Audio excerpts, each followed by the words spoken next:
Hi everybody, welcome back. Another Nuts and Bolts episode for 2023. Hi Natty, how are we doing today?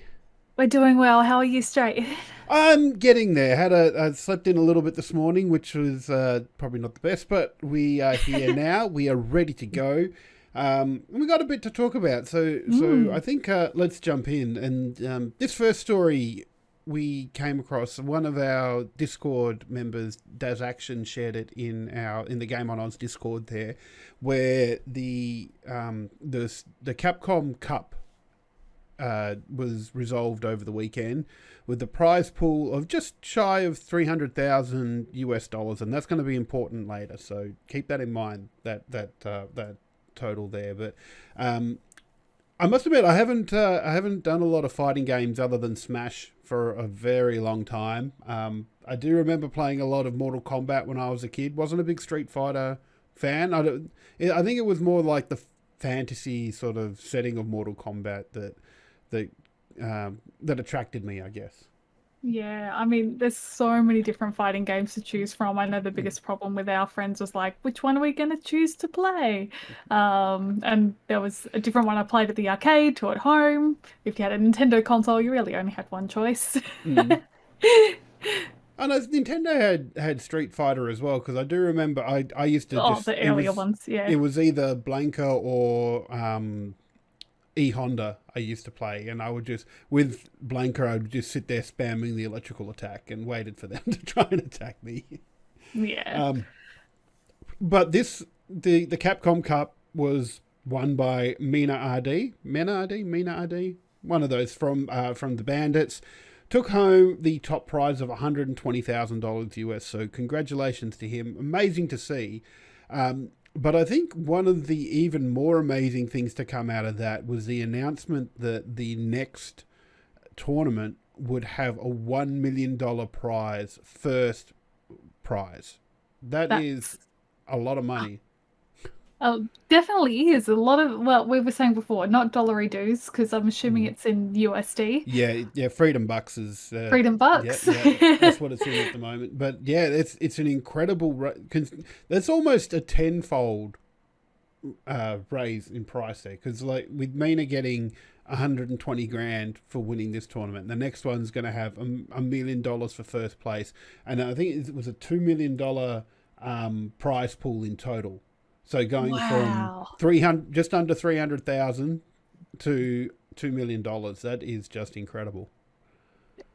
Good for the competitors. I wonder if they've got a new sponsor or something on board that's helping them get a bit more dollars under the belt, or if it's the game itself, the actual Street Fighter publisher Yeah, devs getting behind it. I'm not sure if that's what if Capcom was doing, because it was the Capcom president that came out and announced it, because they obviously make Street Fighter. But yeah, it's just a very interesting uh, raise in price pool, and I'm all Mm, for it. I'm glad that these players are going to be able to get in and get that money. And I would be interested to see, because Street Fighter is really a single player game, but there are people that are affiliated with teams, so mm. would I'm guessing the team would take a portion of that as well. Yeah, absolutely. Yeah. So that the players get representation and the perks Mhm. of being in a team, whatever that means, and then Mhm. they take a cut, kind of like a manager, really. Yeah, yeah, you'd probably expect that. Like the team would probably supply some equipment. There might be a gaming house somewhere that Mm. they can be in to and take advantage of that stuff. So naturally they'd take a cut of any of the winnings as well. But yeah, cannot wait to see that, and it's really cool to see companies putting more money into esports, especially at a time when it's kind of going backwards a little bit. And we should say that Mm. this isn't just limited to esports teams, although esports is particularly feeling the crunch. There's a lot of other companies that did it. In fact, I mentioned in our little pre-show, Natty, that Disney laid off, I think it was 7,000 people, and covered it up with the announcement of Toy Story 5. So, Yes. yeah. Yeah, Uh, it's funny. Anytime there's a really good news story that comes out, I'm always trying to like uncover, like, oh, yeah, what's hiding? What announcement yeah. did they put out? Did they have they, dropped their profit margins or something? Well, it's like there's the conspiracy theory that Disney released a movie called Frozen so that when people search for Disney Frozen, it came up with the movie Frozen rather than all the conspiracy theories that Walt Disney is frozen somewhere. Yeah, Oh, yeah, wow. I mean, I like that as a conspiracy theory a mm, lot.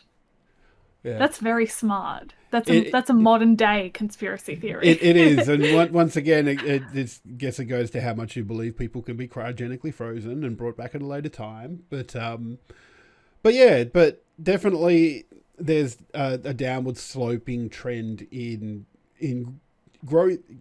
I'm not even going to say growth because I want to talk about this press release or this news story that's on Esports about Faze Clan have fired 20% of its staff, but the CEO has come out and said they've had 25% revenue growth, and that kind of like, why do you? I know times are getting tough, but why do you come out and say, "Yay, we've got 25%, growth," but we're going to get rid of 20%. I'm not even sure what the actual number is, but 20% is a fifth of your workforce, and in an Hmm. organization like that, that's a lot of people.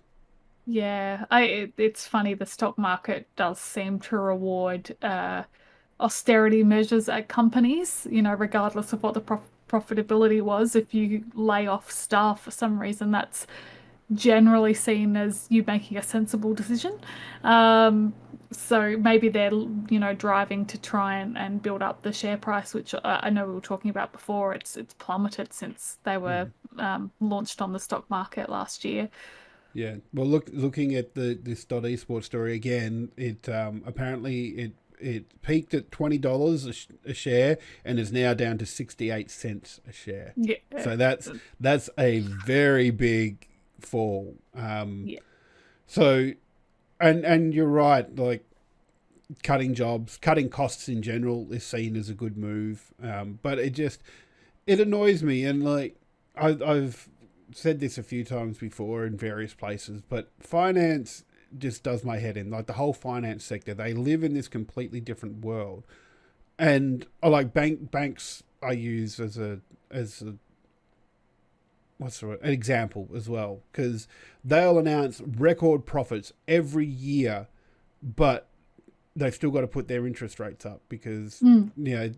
their costs are going up, and go, yeah, that's great, but you're still making record profits. Yeah, it's It is so funny. Every time I hear about something like this, in the WWE, there was a storyline run where Vince McMahon kept saying, it's best for business.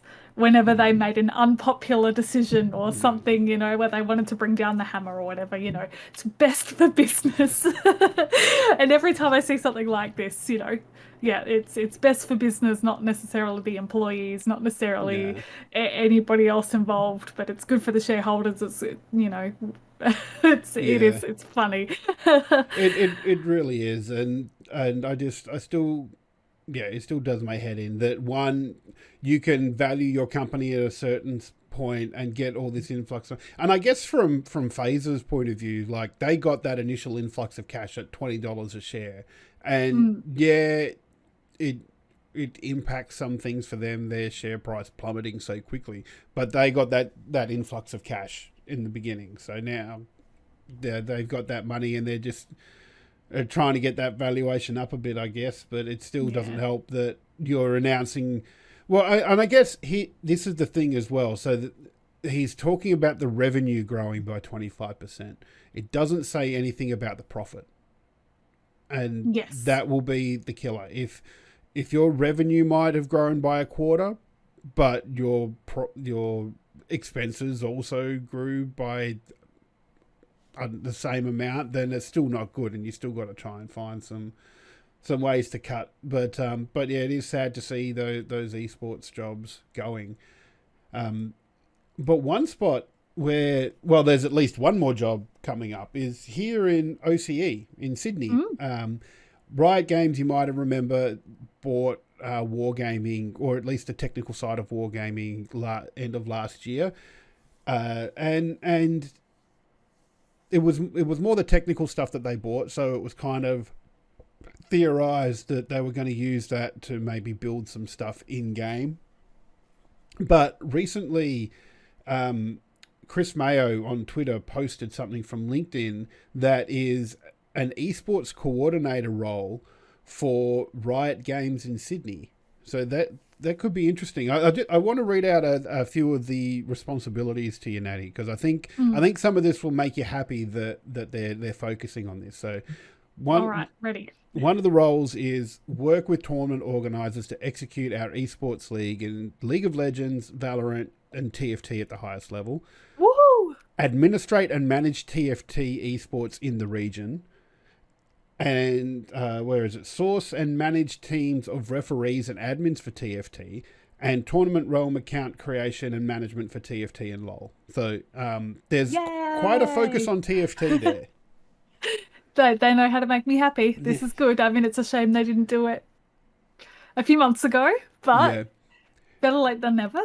That's it. And it really is a lack of organisation, isn't it? Because if they knew, like, particularly around the broadcast of TFT, because I know, like, even myself, a broadcast is everything. That's how you get people interested in a sport. Like, you can put it out there and the players might be interested in it and go and play in a tournament. But if it's not broadcast anywhere, people can't see it. They can't be interested in the game itself and grow the esport.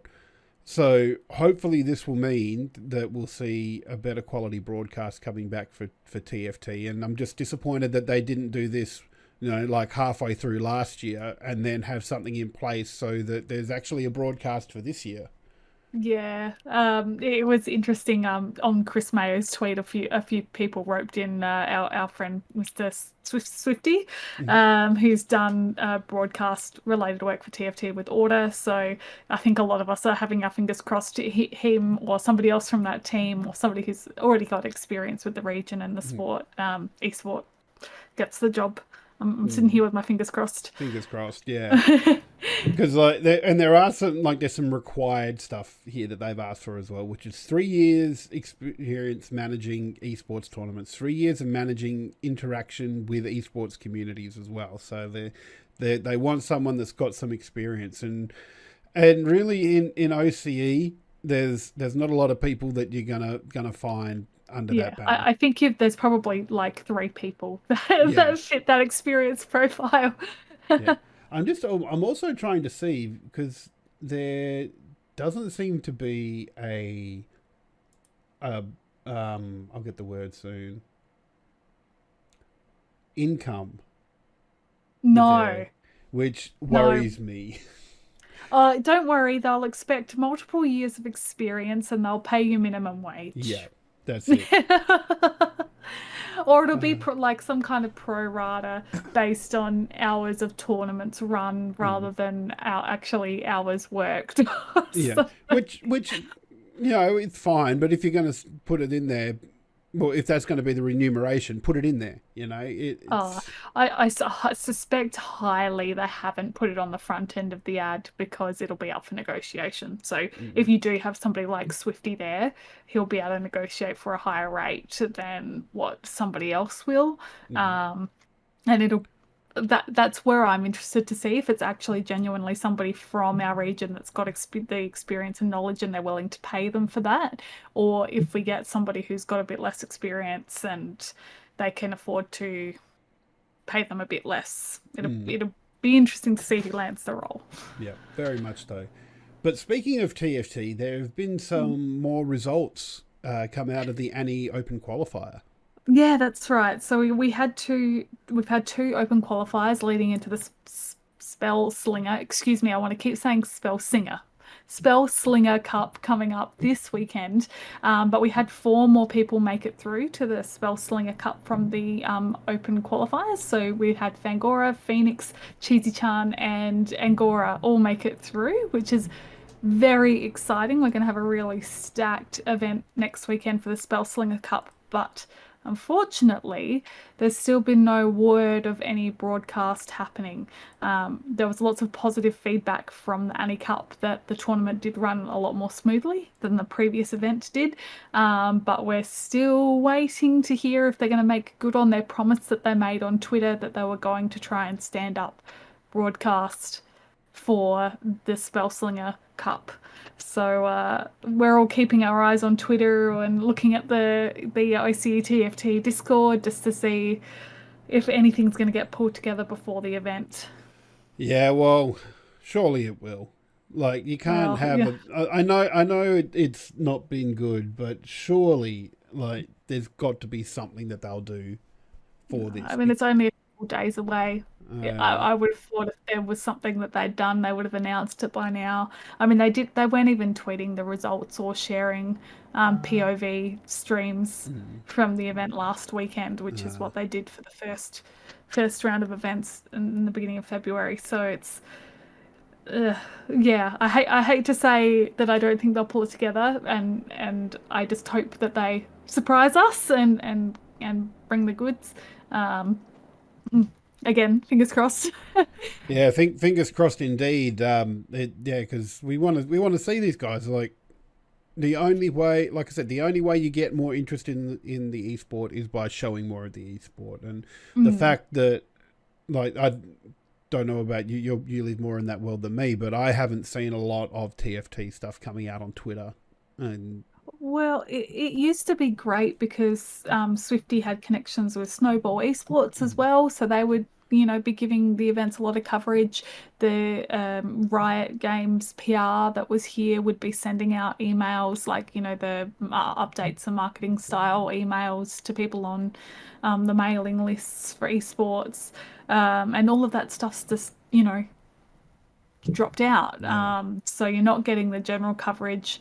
And, for somebody like me who is busy and then wants to try and catch up, unless I go to individual players, I can't see any footage of the event. mm, I can't catch up.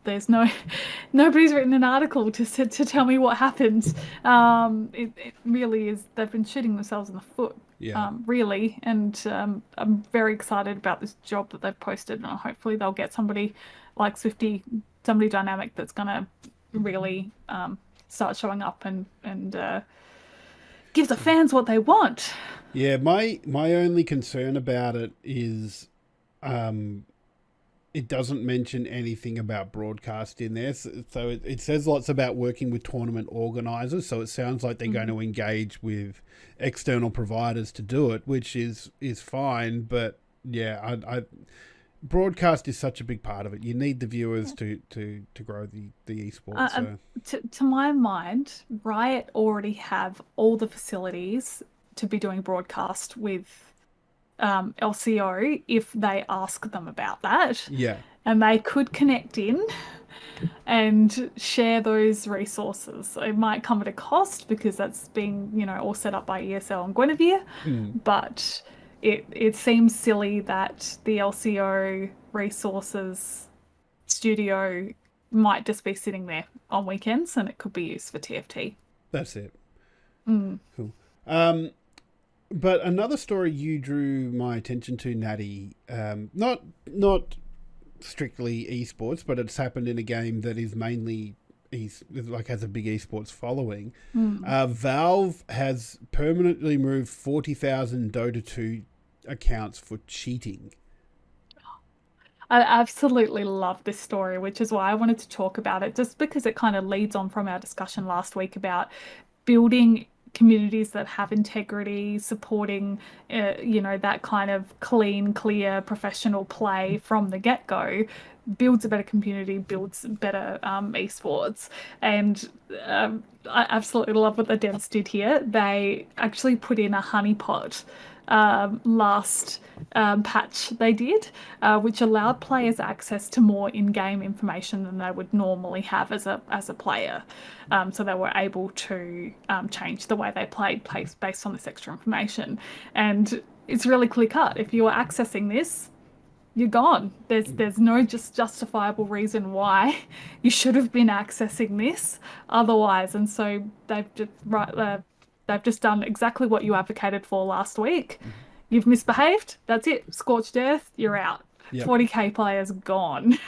That's it. And we should stress as well, it wasn't just that the information was there readily available for people to see. You had to be using third-party cheating software to see this information. So, any players that were accessing this information were doing so through cheating software, and Valve has quite rightly come down on it. And I'm very excited to see it because, like I said, like my comments last week were more based around the toxicity of it. Cheating's a problem as well, but more around the toxicity. But I'm glad that they followed through on a threat. Well, it wasn't even a threat. They just did it and went, "You guys, you done messed up, Aaron. It's over. It's all over." Oh, I love that quote. Yeah. No, it's bad. And I don't know. I mean, of course, you'd be upset if you cheated and did it and now you've lost your account. But, too bad, so sad. But you did it. That's the key thing there. So, I was going to just quickly say, hopefully, especially newer games in the sport, do this kind of stuff from the get-go.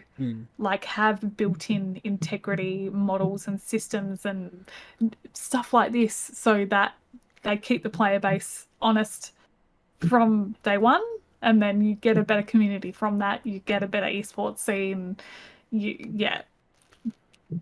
I'm just sitting here wondering if this is a tact that all games could do. Like, just have this information sitting there easily available by third-party programs, but the devs know that the only way that information is accessible is through third-party programs that aren't allowed. Yeah, I mean, you couldn't have it running all the time because then you're knowingly giving an advantage to cheaters all the time and decreasing the gaming experience for everybody. But I mean, you work in IT, you would be aware that, your teams might do stuff like fake phishing scams where your office might, send out a bunch of emails to people trying to get them to give up their password. A bit of social engineering, Yeah. Well, this is exactly what they've done. They're using those kinds of tactics as well, and I think that it's for the betterment of the community and everyone involved. Amazing. Love to see it. And something else we love to see is more esports tournaments happening. So over the weekend, the Rainbow Six Invitational for 2023 happened. So this was in Montreal. Single round robin with double elimination. Total prize pool $3 million. Whew, that's a lot of money. I would like to see some of that, please. Well, we just need to get good, Jim. No, that's a problem. Quit our day jobs. Go live the esports player dream. So we were already talking a couple of weeks ago about playing Rocket League and needing to be carried by people. So I don't think esports is a career path for me. Not when I'm about to turn 39. I think I may have missed my prime there. I'm just a little bit past it. But who wasn't past it, though, is G2 Esports, who took out the tournament there, taking the $1 million US first place prize as well. So that is incredible. It was interesting as well because they finished second in their group to Koi, Team Koi as well, and come through the lower bracket to take down W7M Esports 3-1 in the grand final there. So much congratulations to G2 on that. Congratulations to them. We love the big prize pools and we love the competitive gameplay. It's awesome.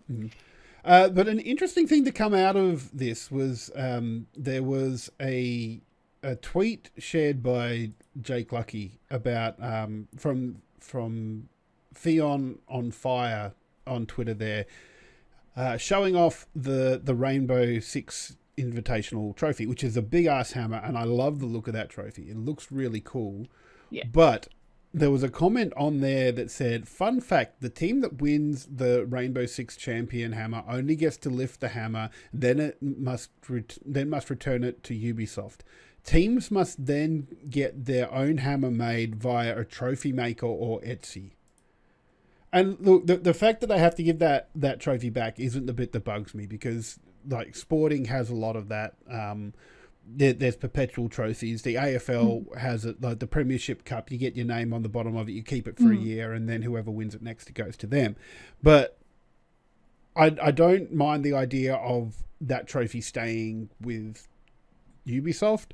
What I do mind is that if the teams want to do anything to reward those players for winning that, they have to do it themselves. They have to. There's no like little trophy or something that they get. Well, I must admit, I think surely they do get like some little plaque or something at least. But the way that's worded, it's just like, no, that's it.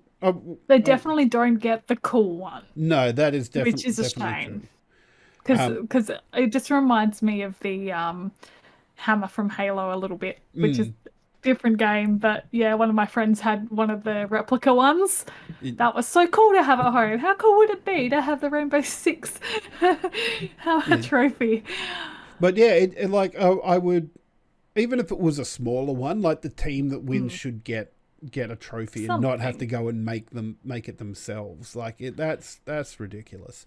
But I mean, I do. At least they can get one made themselves, I guess. And Ubisoft are kind of being nice there by going, no, this is our trophy and nobody can make copies of it. But I mean, we could go and get a copy made if we wanted. It would probably cost a few $1,000s. But... Well, I do remember a few years ago. So I went to Supernova here in Perth, and the one and only sort of cosplay I did, I had a Mr. Incredible costume, which has come out a few times on stream over the years. But it's basically a red morph suit with Mr. Incredible's logo and like the eye patch and whatnot. Not eye patch, mask.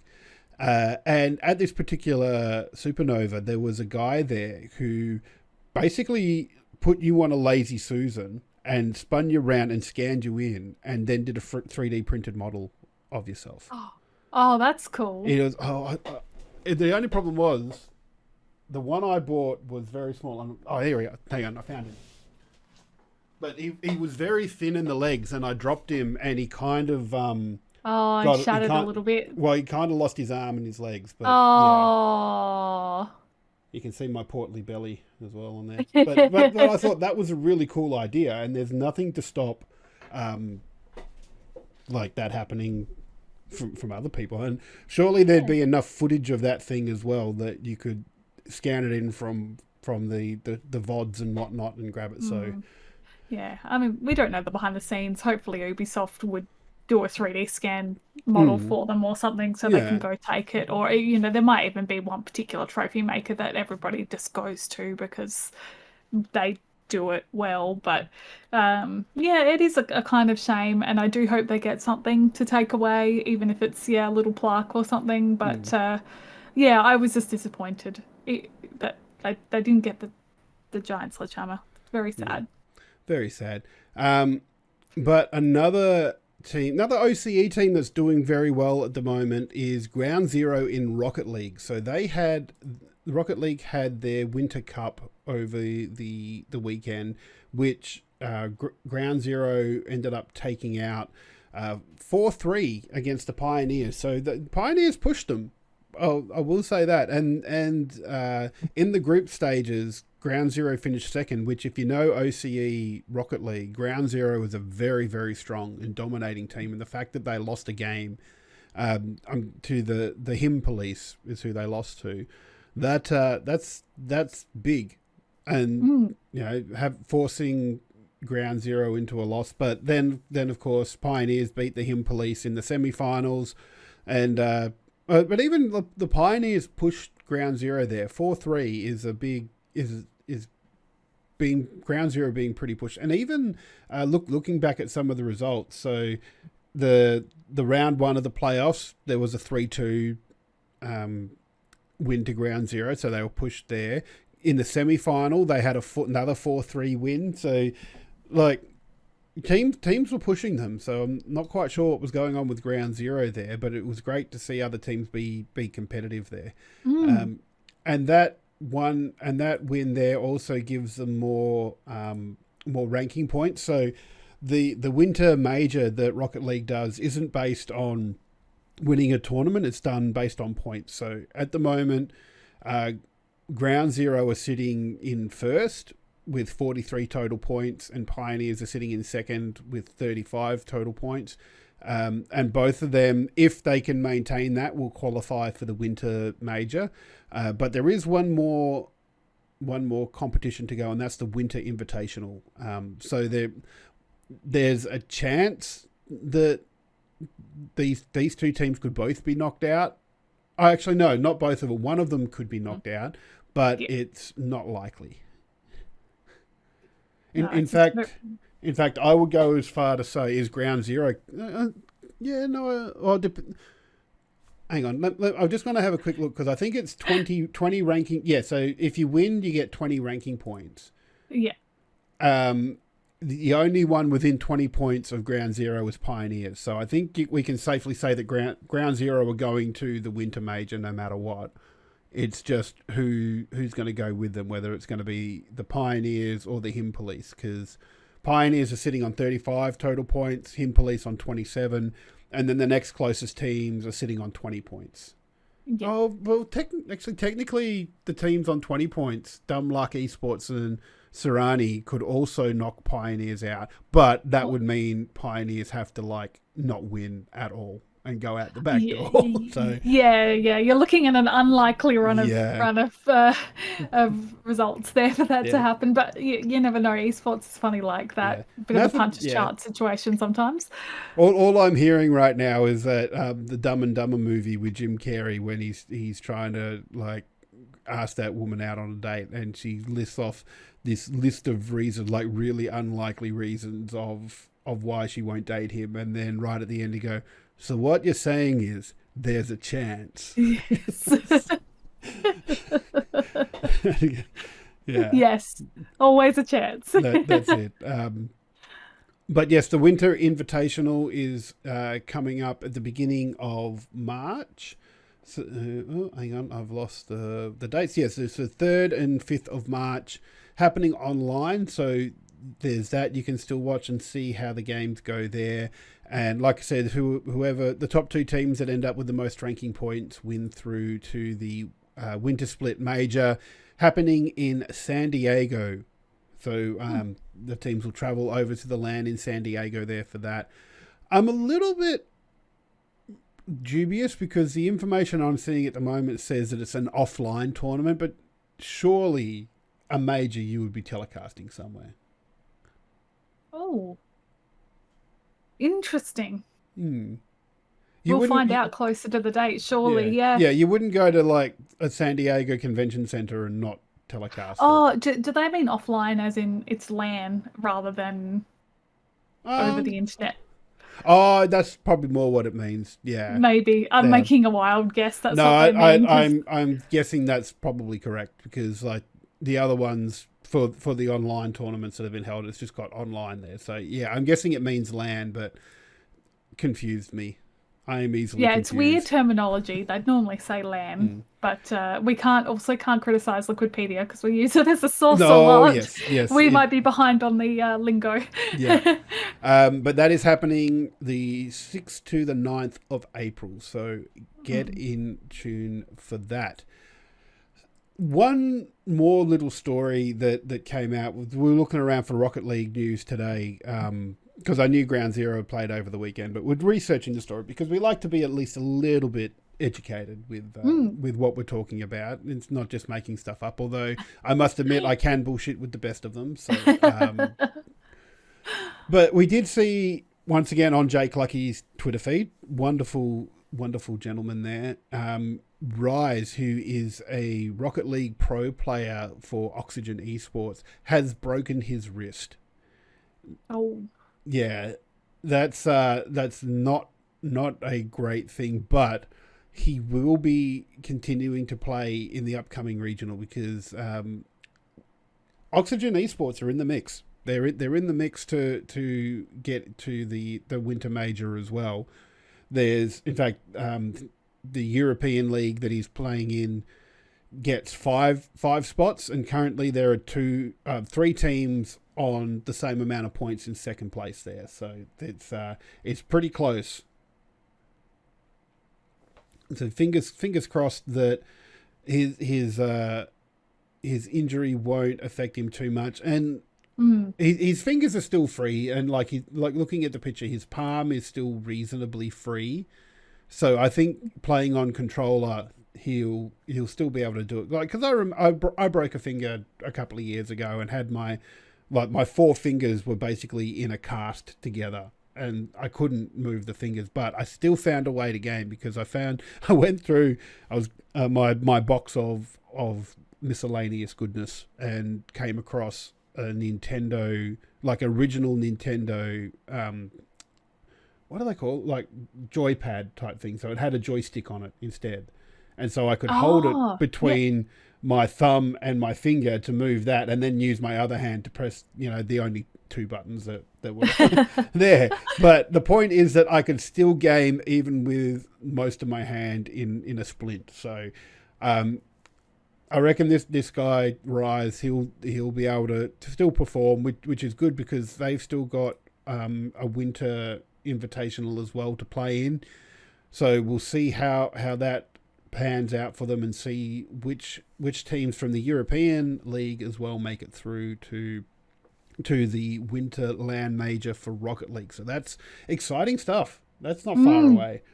Yeah, lots of stuff happening for Rocket League. It's very exciting. And it's very much like we've mentioned this before, but it's a very easy esport to watch. So if you're looking at getting into it, I'd definitely recommend Rocket League, just because we've said it before. It's soccer with cards. It's easy to understand. Just yeah. I mean, you can play it with the broken wrist. How hard could it be? Well, just don't ask us to play. Yeah. As I say, have you seen those guys juggling that ball through the air?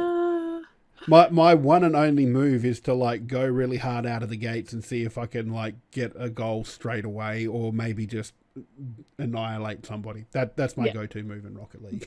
Yeah. But that's all we have for you this week. Don't forget, if you're a World of Tanks fan, they'll be doing the draft for the ANZ Premier League and B League very shortly as well. So keep an eye out for that. That season starts at the end of March. And yeah, just have fun. Right. I kind of miss. I was looking for a way to end it there, and I had something last week that celebrate the wins. That was the catchphrase I was going with.